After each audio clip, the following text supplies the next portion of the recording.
What's going on, guys? Ben with Tweed's Lawn Gear here, bringing you a video on how to install a leaf and grass clippings bagger on the side of your zero-turn mower.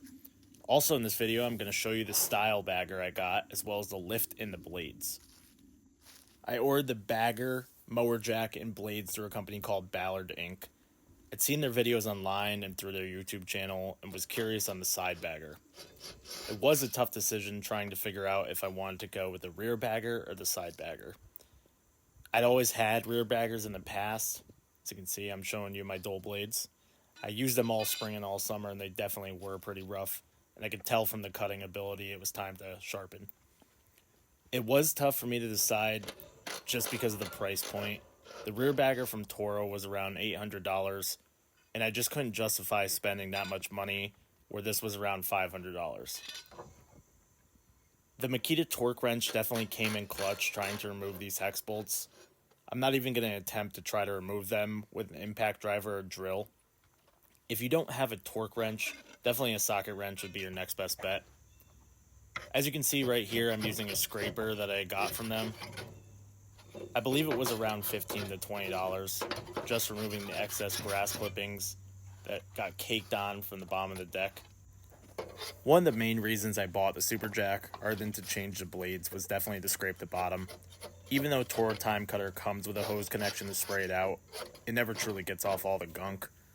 I'm not sponsored by Ballard in any way, but I will say that their equipment is high quality.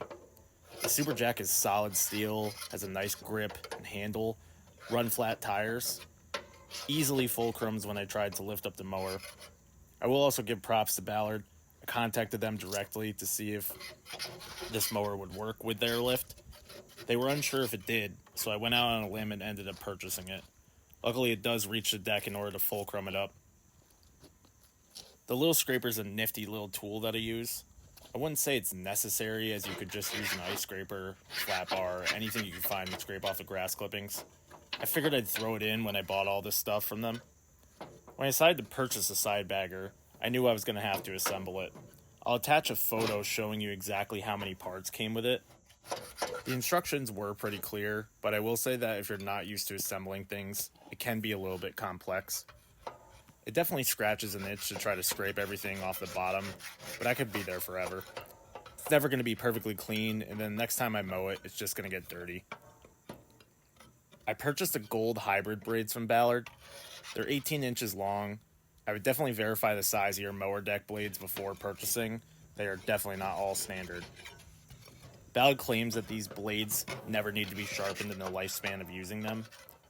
I used them during the fall season, and I beat them up pretty bad between the leaf, sticks, and debris I was running over.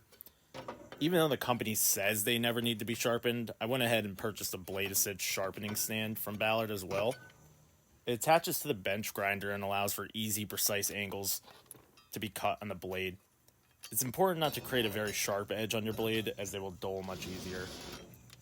After using the blades in the fall, I was impressed with the cutting ability, but did notice that the blades were very close to the inside of the deck.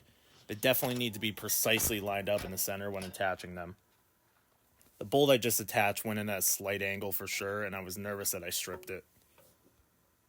Side note from a mistake I made taking off the blades to sharpen: make sure you keep the hex bolts in place under the deck and then screw them in slightly so they don't fall out on the grass. I was searching for a while. I installed the last blade and made sure not to over tighten all of them. These blades got their fair share of use over the season and definitely seem to live up to the hype. The Super Jack made it very easy and convenient to raise the mower and work underneath it. It's a necessary safety precaution I will always use with stories of mowers injuring people working underneath them. I had to do some modifications drilling through the deck to attach the bolts and nuts. Alright guys, this is the bracket plate that sits on the actual deck itself. I already put it on there and sized it and brought the leaf bagger up to it. Kind of marked it out with a pencil, pen, whatever, and then pre-drilled through the actual bracket and then through your deck. You're going to do 3 of these, and then you can rest the actual leaf bagger on there. There is a minor flaw, at least with my mower. I have a rounded deck, whereas Ballard only showed this being attached to square decks on their website. so inherently grass clippings will always get outside. If you're turned off by having to do modifications to your mower in any way, this might not be the best system for you. I added a wood block on the left side of the bracket to prevent it from bowing down due to the weight of grass clippings. The catch bagger attaches to the plate via a peg and a bracket. There are 3 peg holes. I use the farthest one to the right. You can adjust where the bracket sits on the lip. I will say another flaw with the bagger is that if you go below a 4-inch cut, the bagger will drag in certain areas, especially when I attach the extension. I ended up buying an additional bracket for more stability. Another thing that caused an issue is the bagger being on the side. You definitely need to be conscientious of any landscaping or trees.